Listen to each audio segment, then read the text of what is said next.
Cari amici, ben ritrovati. La Via dei Presepi edizione 2021 inizia. Nonostante le normative anti-Covid, anche quest'anno vi porteremo a vedere tutti quelli che sono quasi tutti i presepi del territorio, però invitandovi a visitarli comunque nel rispetto delle norme. Siamo a Colle Umberto, siamo in compagnia di Francesco Battistini, che è uno dei componenti del gruppo che gestisce questo presepe.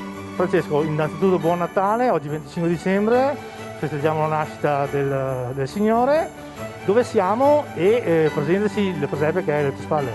Grazie, buon Natale a tutti. Questo è il presepe che si trova all'interno della chiesa di Colle Umberto.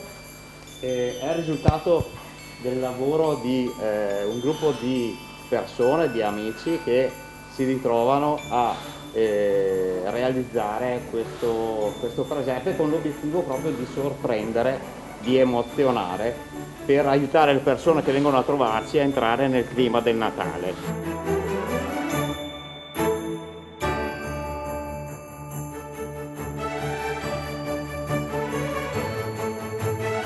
Francesco, un presepe che ha una particolarità, un'ambientazione di montagna che non è particolarmente quella nativa, classica, con alcuni piccoli particolari che tu adesso ci dirai.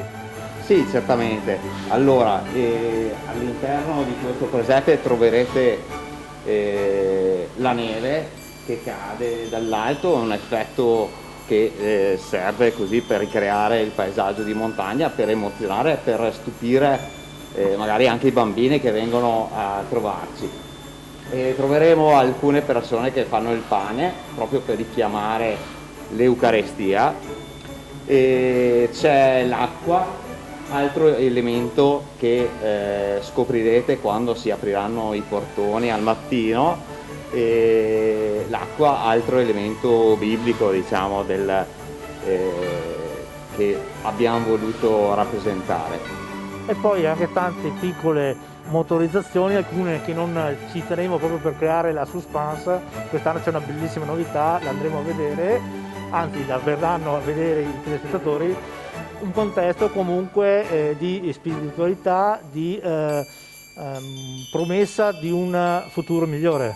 Certamente, vi invitiamo tutti a Colle Umberto dalla notte di Natale in poi. Il presepe sarà aperto per tutta la giornata, dalle 8:30 alle 17:30, e durante le festività dalle 9 fino alle 17:30. Naturalmente se la situazione epidemiologica dovesse cambiare, seguite le pagine Facebook che adesso Francesco vi dirà per sapere le novità di aperture e di accesso a questo bellissimo presepe all'interno della chiesa. Sì, abbiamo la nostra pagina Facebook in cui potrete trovare le novità, troverete alcune foto che potranno così incuriosirvi e favorire, insomma, il vostro affluire qui.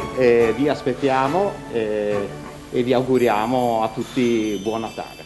Francesco, ti vedo un attimino teso, non so se sia l'intervista o la voglia di dare gli auguri di buon fine anno in un inizio 2022 ai telespettatori. Certo, vorremmo davvero invitarvi tutti a trovarci, ecco, e vi auguro buon Natale e un buon 2022. Un'ultima cosa, un ringraziamento particolare a tutti i volontari. Certamente, siamo un gruppo, ci piace trovarci, diciamo, fare anche quel po' di fatica perché magari molti di noi lavorano e quindi trovarci alla sera anche a ore tarde, ma verremo ripagati dalla vostra emozione, dal vostro stupore.